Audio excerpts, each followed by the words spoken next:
Hello guys, माध्यमिक गुरुजी channel में आपका स्वागत है। प्रिय दोस्तों, मैं आज आप लोगों के सामने एक नया चैप्टर्स लेके आया हूँ। ये चैप्टर्स पश्चिम बंगाल में चल रही क्लास 12 का दूसरा चैप्टर है, जिसका नाम स्ट्रॉन्ग रूट है। स्ट्रॉन्ग रूट का मैं समरी लेके आया हूँ और ये जो इंग्लिश पैटर्न है इसको मैं आज हिंदी में करूँगा। प्लीज़ आप लोग इसे ध्यान से देखिए और गहन अध्ययन करके सुनिए, ताकि इसका हिंदी में कहानी समझ में आ जाए। हेलो दोस्तों, आज मैं आप लोगों को स्ट्रॉन्ग रूट का समरी हिंदी में रूपांतरित करने वाला हूं। प्लीज़ आप लोग इसे ध्यान से देखिए। देखने से पहले आपसे एक रिक्वेस्ट, यदि आप हमारे चैनल पर प्रथम हैं तो प्लीज़ सब्सक्राइब बटन को दबाइए और बगल में बेल आइकन आता है उसे प्रेस कीजिए, ताकि हमारा प्रत्येक वीडियो का नोटिफिकेशन आप तक पहुंच सके। चलिए दोस्तों, मैं आज शुरू करता हूं स्ट्रॉन्ग रूट का समरी, जो पूरी तरह हिंदी में है। चलिए शुरू करते हैं। स्ट्रॉन्ग रूट्स नाम का गद्यांश डॉक्टर APJ अब्दुल कलाम की आत्मकथा विंग्स ऑफ फायर के प्रथम अध्याय से लिया गया है, जहां लेखक अपने बचपन का संक्षिप्त विवरण देते हैं। पूर्वभूत मद्रास प्रदेश के रामेश्वरम में एक मध्य वर्गीय तमिल परिवार में लेखक का जन्म हुआ।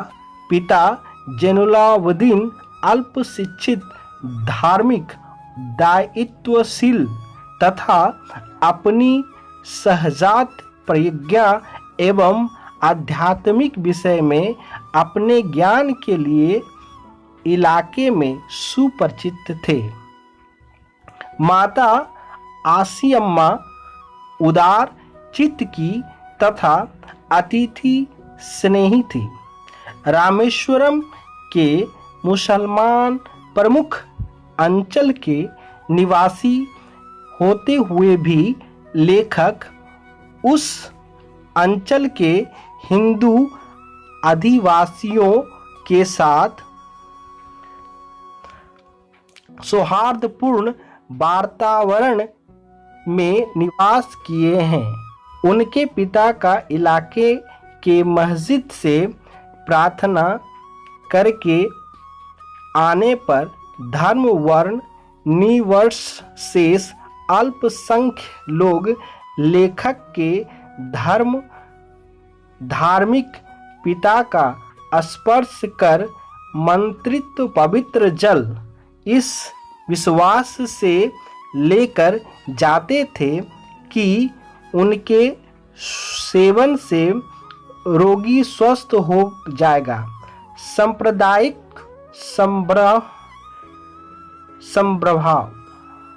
सांप्रदायिक का जो उदाहरण लेखक के मन में आया करता था, वह था रामेश्वरम मंदिर के प्रधान पुरोहित और उनके पिता के बीच धार्मिक आलोचना। प्रार्थना की आवश्यकता के प्रसंग में लेखक के पिता का तर्क यह था कि प्रार्थना के माध्यम से मानव आत्मा के बीच एक दूसरे के साथ भाव विनिमय होता है और मन शरीर को पार कर विश्व ब्रह्मांड का एक अभिन्न अंग हो जाता है, जहाँ संपत्ति, उम्र, जात पात तथा धर्म में कोई अंतर नहीं होता। उनके पिता आम जनता के निकट जटिल आध्यात्मिक तत्वों को सहज तमिल भाषा में व्यक्त किया करते थे। उनका कहना था कि जो लोग अपनी समस्याओं से मुक्ति पाने के उद्देश्य से उनके निकट आते थे, उनकी ओर से वे ईश्वर से प्रार्थना किया करते थे।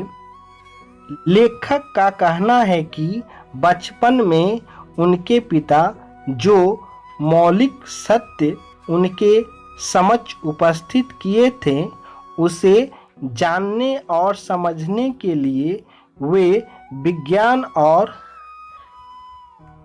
तकनीकी की अपनी दुनिया में सारा जीवन निरलस प्रयास किए हैं। इस सच्चाई को माना है कि दुनिया में एक ईश्वरीय शक्ति विद्वान है जो किसी को हर एक प्रकार के संभ्रमित द्वंद्व, दुर्दशा, विषन्नता तथा व्यर्थता से मुक्त करता है और सही रास्ता दिखाता है। प्रिय दोस्तों, मैं आज जो इंग्लिश समरी का जो पैसेज आपके सामने रखा, उसका मैं हिंदी रूपांतरित ऑलरेडी कर चुका हूँ। इससे आप बार बार रीडिंग कीजिए और सुनिए और अच्छी तरह से कॉपी में राइट डाउन कीजिए, ताकि आपको इस कहानी का सारांश समझ में आ जाए। दोस्तों, मिलते हैं अगले बार इस चैप्टर्स का कुछ दूसरा पैटर्न लेकर। यदि आप हमारे चैनल पर प्रथम हैं तो प्लीज़ आपसे रिक्वेस्ट है कि हमारे चैनल को सब्सक्राइब कीजिए और बगल में बेल आइकन आएगा, उसे प्रेस कीजिए और ज़्यादा से ज़्यादा इस वीडियो को शेयर कीजिए, ताकि आप लोग इस कहानी का लाभ उठा सकें।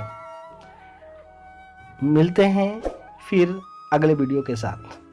तब तक के लिए नमस्कार।